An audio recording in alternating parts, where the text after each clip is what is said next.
Mike, this is Bob Lazzari and Tony D'Angelo in Eastern Connecticut. Thanks for joining us tonight, Mike. Good evening, Mike. How you doing? How you doing, guys? We're doing very good, Mike. Wonderful, And you know, it was a pleasure talking to you a few weeks back on the internet show View from the Lone Red Seat. That was all Red Sox.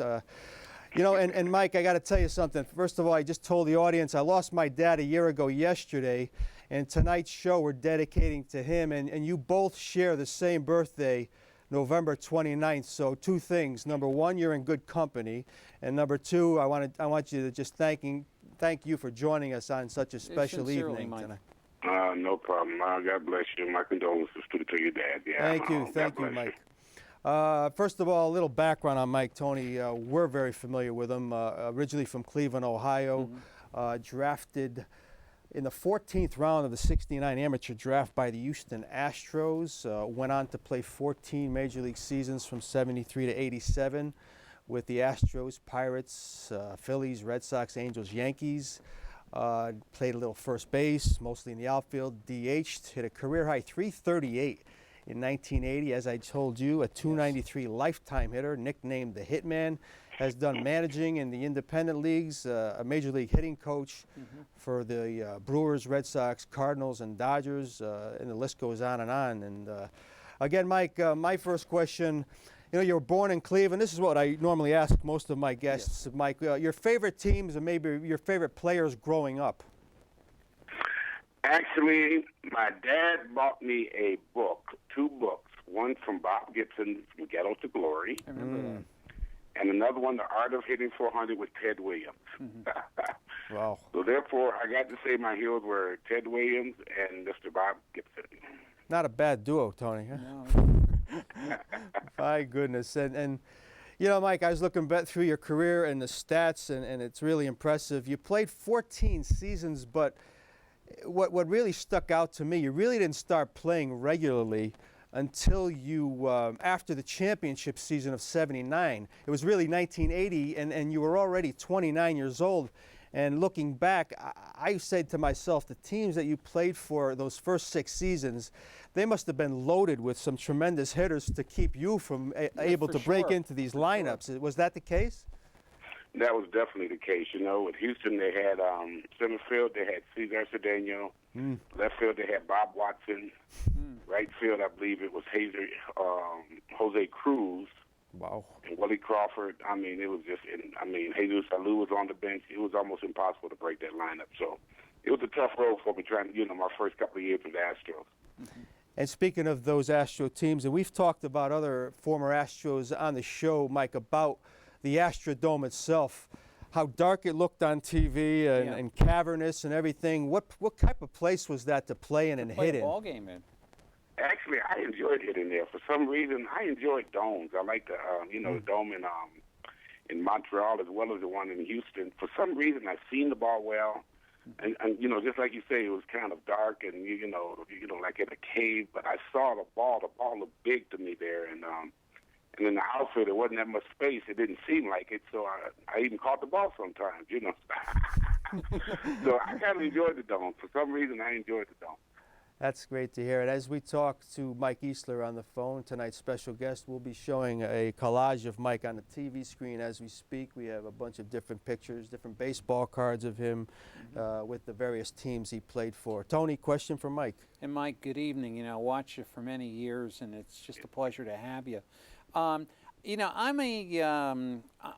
Leo Durocher fan. I mean, maybe he wasn't the greatest manager, or maybe he was a great manager. Or one thing you say about Leo, he was controversial. And what was it like for you as a kid getting up with Houston, and you're on this club with this great player and this legendary Hall of Fame manager?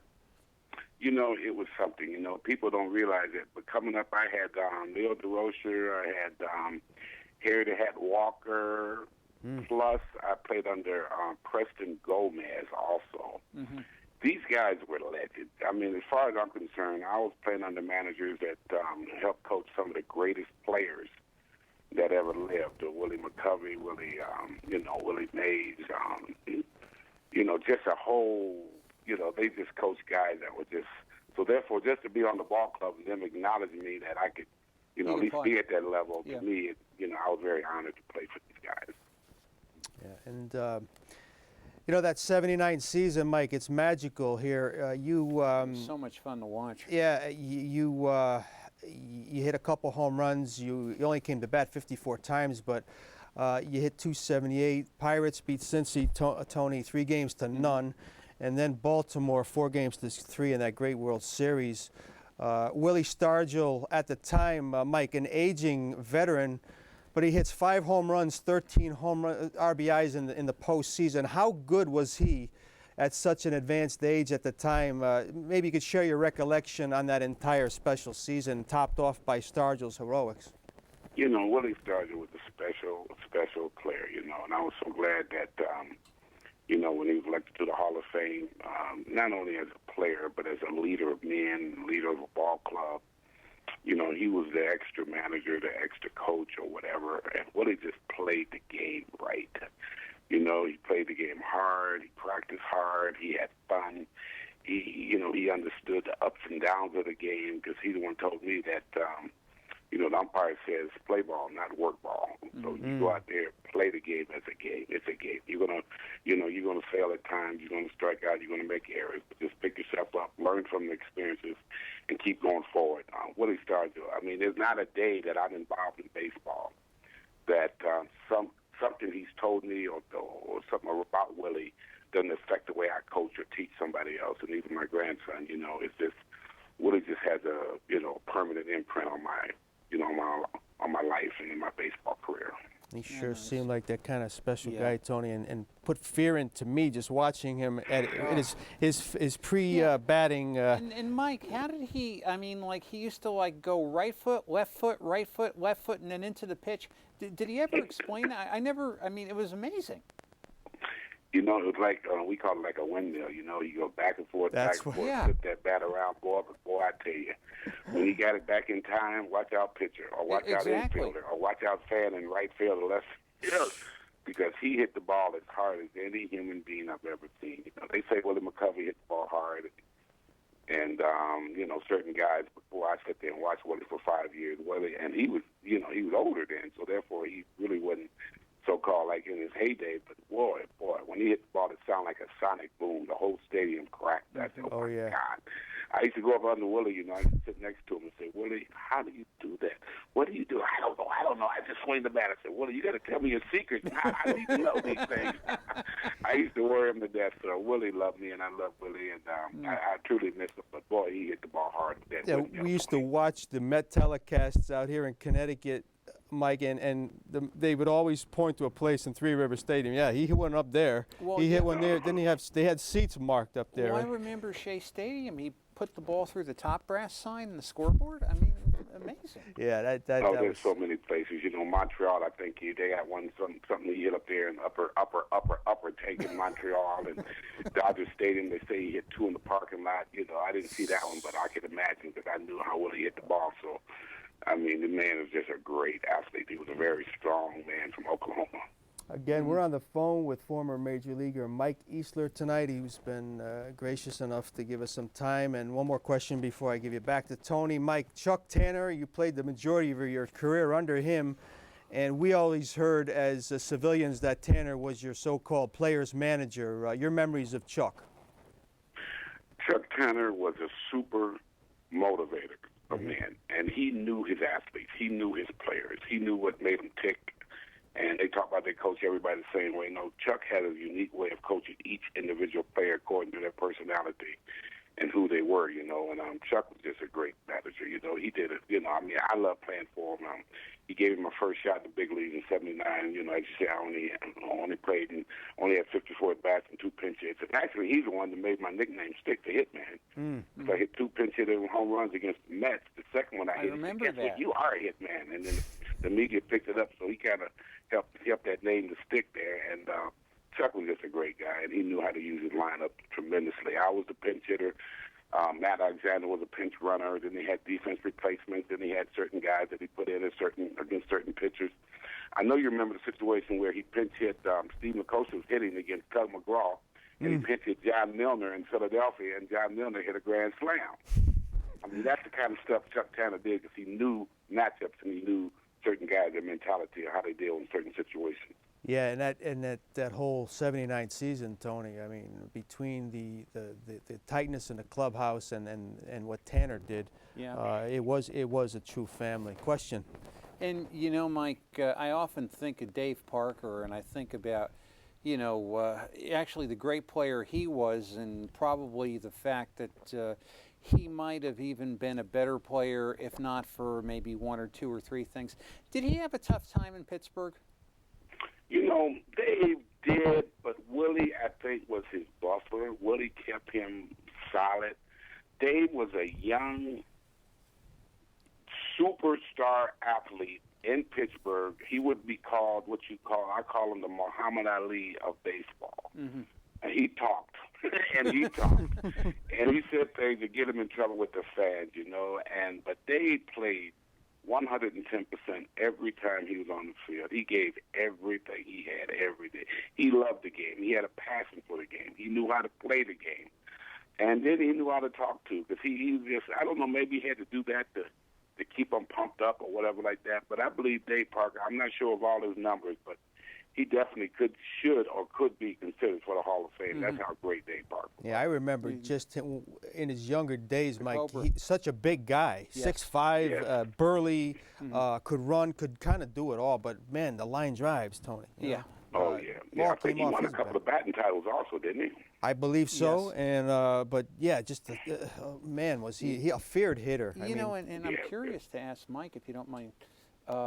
Mike, as far as Bill Madlock, I've always thought that why is he not in the Hall of Fame?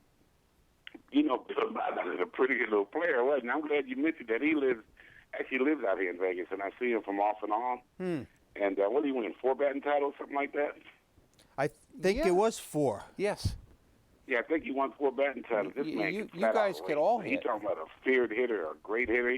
The reason probably not enough home runs, and I'm not sure how many RBIs he had. I think the home runs and RBIs the one that kills him. But Bill Madlock, boy, I tell you, that man could flat out hit. Yeah, he could hit anybody. And the next time you see him, Mike, he used to live in my neighborhood down in Shelton, Connecticut at one time.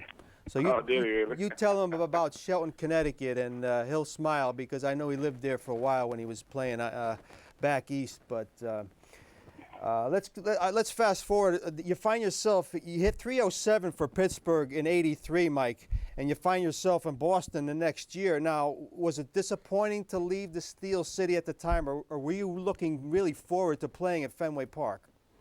Actually, that wintertime, I bought a house in Pittsburgh.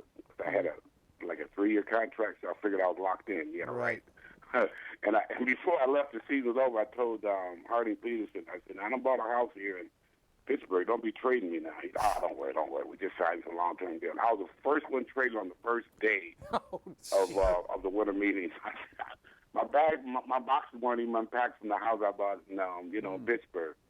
But actually, I welcomed the trade because I wanted to go where I was going to play every single day, and I knew I probably would end up being a DH because I wasn't as fast as Swift is out in the outfield. Mm-hmm. They had better outfielders. I do admit that now. Now that I'm coaching now, I do admit that. And I was actually happy to go to Boston. I mean, to me, it was a great move for my career. It really rejuvenated me. I didn't have to worry about, being perfect in the outfield, because I always tried to be perfect, and I just wanted to not make mistakes, and I just really worked hard at it, But when I went to Boston, it's like I died and went to heaven with that left field wall, because I was an inside-out hitter, and I was a typical left-handed hitter. They didn't try to pull the ball. I went opposite field, so Fenway Park, for me, was, a match made in heaven. And, he arguably, Mike Easler had his best year, Tony, in Fenway in '84. 313, 188 hits. And you played for another guy that was considered a player's manager, Ralph Houk. I would assume he was similar to Tanner, maybe not as vocal, but a player's manager, Mike.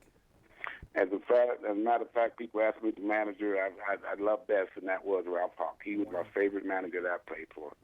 He was honest. He was a baseball man. He was a legend. And to me, he's another Hall of Fame manager. And the thing about it is, he just told you what's going to happen, how he's going to use you, and he gave you supreme confidence day in and day out. You know, if you struck out, looked bad, or went through a bad stretch, he never looked down on you, never snatched you out the lineup. He just keep playing you.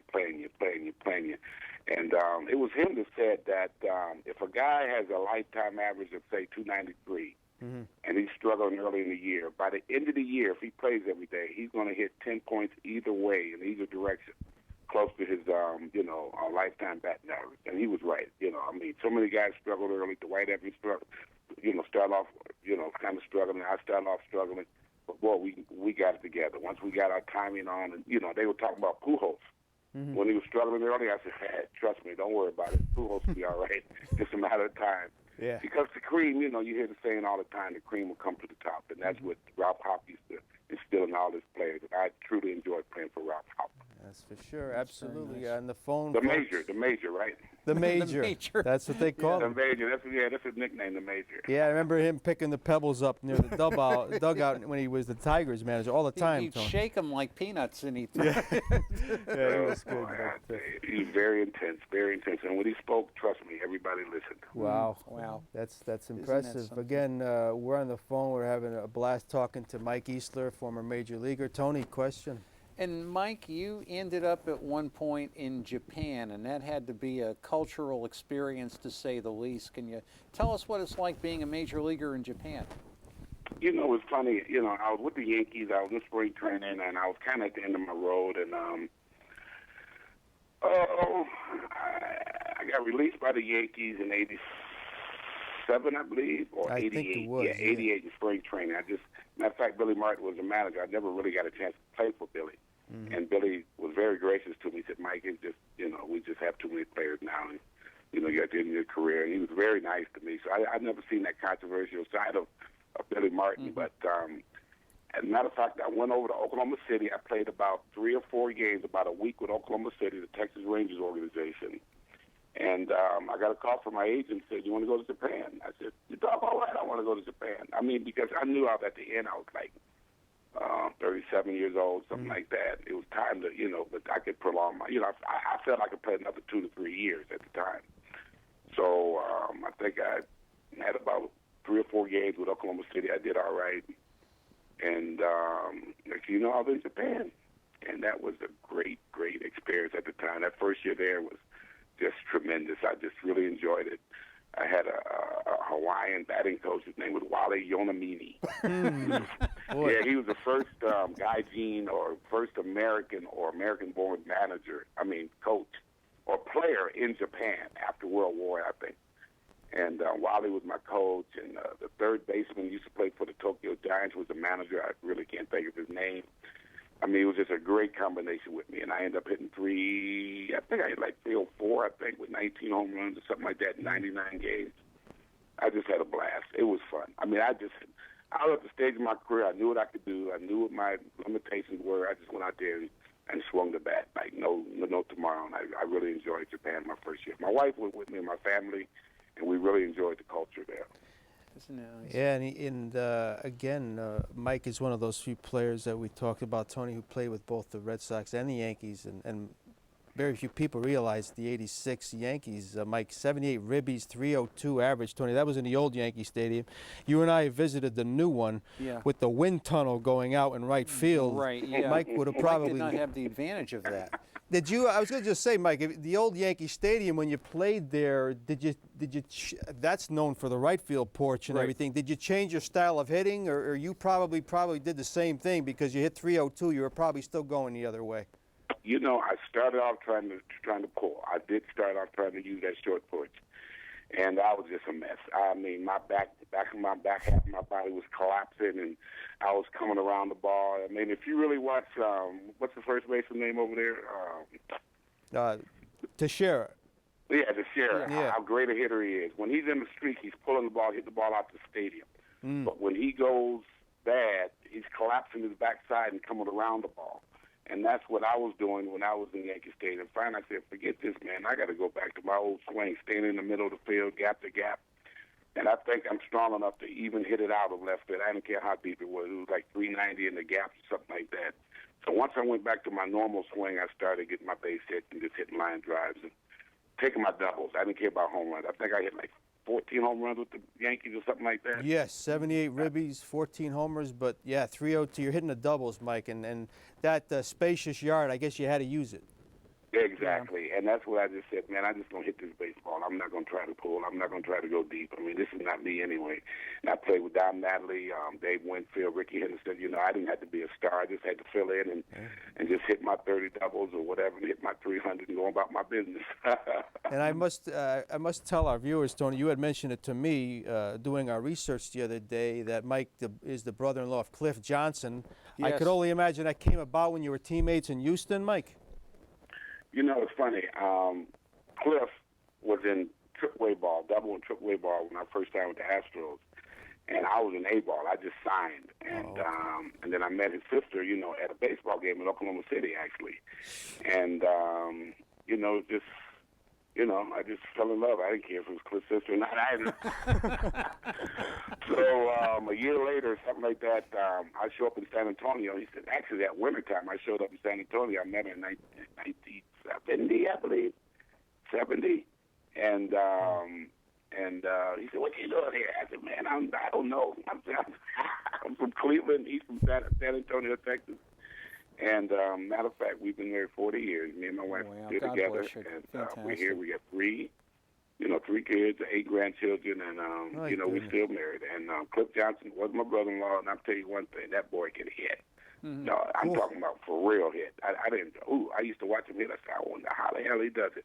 Yeah. Now that I'm a hitting coach, and now that I've studied the art of hitting, I see why he's so good. Now that I watch his films, I see his technique and the way he swung the bat. See, I didn't really understand. He had a quick I mean, when I bat. came up, Yeah. like a lot of young guys, I just saw the ball, hit the ball. I didn't really know what the hell I was doing. Yeah, well, Tony and I watched a lot of him when he was with the Yankees. Tony, Yes. he did some DHing and some catching. He You did know, some but, catching, but yeah. A feared hitter when he came. Big man Big too. man, Another yeah. big man. Oh yeah, but, Cliff could hit. I think he had like what did he have, 20 pinch hit home runs, something like that. So yeah, Yes, he did. Yeah, very dangerous. Yeah, They call him yeah, I Heath think Cliff. he was one of the, you know, he set a record there, 20 pinch hit home runs, something like that. We got a couple more minutes, Tony, with Mike Easler's been very good with his time. Question? You know, and Mike, I do want to mention that, you know, you've been a hitting coach and you've coached at all levels of ball. And one time and it touched me personally because I heard you on radio talking about what the life of a big league coach is like, and it's not all hearts and flowers and chocolates and glamour. And you care to share a few thoughts on that? Well, it's tough being a coach. You know, I mean, the thing about it is, coaching, you have to be ready to relinquish your career. You're no longer a player. So therefore, the focus is not on you anymore. And you have to basically become the team, you know, the hitter's servant. You got to be available to them. You got to be able to talk to them. You got to be a psychologist. You got to be everything. You get there about 1:30 sometime for a 7 o'clock game, 7:30 game. You get there about 1:30, you know, and you got to kind of prepare your paperwork, and you know, you got to know all your hitters. You got to know what their weaknesses, their strengths, this, that, and other, you know. And a lot of coaches, people don't realize they're not getting paid what you think they're getting paid. Right. Average coach makes between $90,000 and $125,000, and people don't realize that the major league minimum salary is almost $4.5, you know, almost $500,000. Yeah. You know, so a lot of coaches are kind of struggling a little bit, and but you still got to do the job. I mean, you don't do the job, who they're going to blame? They're going to blame the batting coach. Look what happened to Mickey Hatcher over in Anaheim. Yeah. Yeah. You know, I mean, Pujols was going to hit eventually. You know, I mean, I hate to see Mickey get fired. He was there for so many years, you know, but you know, who's going to take the blame? The coaches. So, you know, you have to love the game. You have to have a passion for the game, and you have to just want to do that to be a hitting coach. And I think it's a great job. You know, I look now at the Mets. You know, I was in AAA last year, and I'm looking at my kids now: Kurt Neuenheis, Lucas Duda, Ruben Tejada, Swinging the bat. Baxter, Yeah. Justin Turner. These all guys were in, you know, under me last year, and you know, in Buffalo, and I just take pride in that. And I mean, coaching is beautiful, and I loved it, and I had a lot of time. Right now, I'm hurt. I got hit. Actually, the L screen had a hole in it, so a ball came through and hit me in the forehead after 20 years. So I ended up getting a herniated disc. I had a concussion and a herniated disc in my lower back and my neck. Oh, boy. So that's why I'm home now. Actually, that's why I'm not coaching now. I'm kind of on the disabled list. I'm waiting to see if I have to get surgery. But, I love the game and I love coaching. And the only way you can handle, you think the big league coaching is easier. But you get in the minor leagues, whoo! You talking That's about a- work that's a there. rough That's a job. real work down Yeah. there, and you're getting paid pennies down there. So, Yeah. to be a coach and want to stay in the game, you have to love the game and have a passion for the game. And as far as your style as a hitting coach, Mike, are you one of those type that spends tons of time watching videos to examine guys in slumps, or are you the type of guy that you can watch a guy live and you could say, I just need to tweak this a little? Did you have to watch a lot of video or a combination? I'm a tweaker. I can watch him swing. I could get him in the cage for 5 minutes, and I can tell you all the little things that he's doing wrong. That's what I think. I mean, I just know the mechanics of the swing. I mean, I just understand it. I've studied it. I watch film, yes. I watch film with them, yes, because a lot of times they're watching film and not really knowing what they're looking at. Okay. And Don Rowe used to be the pitching coach for the Milwaukee Brewers. He the one taught me really how to look, what to look for in films and what to look for in hitters, and when the pitcher's releasing the ball and what the hitter's doing and where his head's at, what kind of load he's doing. But I'm looking for mechanics. I look from the foundation up. I look, kind of balance he has, his flex of his knees, what kind of launching position, how he's holding the bat. And then when the pitcher's about to release the ball, what hitting position he's in. Almost every hitter goes to the same position when the pitcher's about to release the ball. So, I mean, I can pick up those stuff immediately. I mean, I watch film. I'm not a heavy film. I'm not in all that. I'm from the old school. I can sit there and tell you. I mean, the old school, when you're in the slump, widen your stance up and go up the middle. Just keep it simple. And that's what you got to do with the guys. A lot of kids, you get confused. And a lot of kids are in the major leagues too early anyway, premature. So, therefore, you can't give them too much information. Yeah. You have to feed off their natural ability. Matt Kemp, I was the hitting coach when Matt Kemp was in Double-A. Andre Easler, James Loney, Delwyn Young, all these guys, and I just told him, I said, don't complicate it. See the ball, hit the ball. Just get balance, get your hands in a good hitting position, and throw that bad head at the baseball. Yeah, I like your young guys like a Bryce Harper. Now, Mike, if you're looking at him, you're saying, just hit the ball, use the natural talent. It got you to where you are now. We'll tweak you later, but let's see what you can do. That's exactly right. Exactly. As a matter of fact, I've been watching Bryce Harper since he was 12 years old. Wow. He grew up here in Vegas, and my grandson played on the same team. Yeah. Wow. That's true. And he had that swing, doggone it, when he was young. Yeah, they said he's hit home runs in Vegas that are still traveling, Mike. This kid, he's been hitting since he was a young boy. He always had a passion. He had a knack to get the bat head out there. His dad worked diligently with him, and God blessed him with a good body, a lot of strength, and he put the effort in. He put the work in, and my hat's off to Bryce Harper. He's done a tremendous job, 19 years old in the major leagues. I mean, you could actually say he might be on his way to being another Ken Griffey Jr. coming up that early, that early. He has that type of swing. Yeah. He's got it all. He's got the natural talent. Tony, one last question for Mike. Yeah, and Mike, as far as we started off the discussion, you had mentioned the Ted Williams book of hitting, and I had that book, and believe me, what I couldn't understand was how Ted Williams had the strike zone sort of broken down into, averages, and,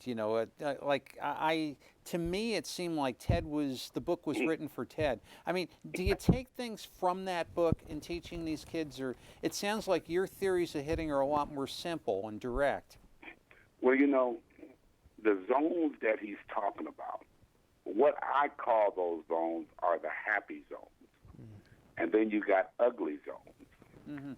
According to a guy's swing, if certain balls, he's just going to have trouble hitting for whatever reason. His swing is just not the angle conducive for, say, waist-high, middle end. Jim Edmonds was that way. Jim Edmonds was a great hitter. Yeah. But, boy, you pitch him under his belt inside, he could not touch that ball. That was like his 220, 230 zone. Now, you get that same pitch up and away, that's his 350, 400 zone, because he'll inside out that ball out the ballpark. And the pitch that gave him trouble, which I think was a 260 zone, his ball's right down the middle. Jim Evans had trouble with balls down the middle. I mean, I'm just saying that's what them zones are. I mean, when you break it down to, I thought about that too. I said, man, that's too technical. How do you know that? How do you know that? But once you start studying and teaching these kids, you start understanding what You know, Matt Kemp's zone is up and away. He's like a 400 hitter, 350, 380 up and away. But you get him under his hands, under his wristbands, well, he's like 220, 230. Wow. You know, I mean, it's kind of weird, but see, when I'm in the batting cage with these guys, I work solely on their strength. You know, their happy zone. I want to make sure they can do that in their sleep. Yeah. You know, the ball that they can just drive. Yeah. And then the other zone that they have trouble with, I work on that, but I don't make a big deal out of it. I tell them to lay off that pitch or lay off that area until you get 2 strikes, and then you got to battle and go, you know, and then you're on your Yeah. own. So Mike's philosophy toward hitting: don't worry, be happy. Look for the They're happy. like stand in the middle of the plate and just swing. KISS, keep it simple, stupid. There you go. And that's a good way to end the show. Mike, first of all, I on behalf of Tony, I hope you feel better. And Yes. let us know how you make out there. Really, we wish you well in the recovery. And it's been a special honor and privilege to have you on this special night. Hopefully we could talk again down the road, and please keep in touch. No, I will. I really enjoy it, you know, and you know, the thing about it is baseball, the game is never going to change. The game is always going to be the same. It's the greatest game in the world. We'll leave it at that. Mike, Yeah. you take care, and we'll talk soon. All right. Thank you, guys. Good night, Take Mike. care, Take Mike. care. God bless you. You too, You man. too.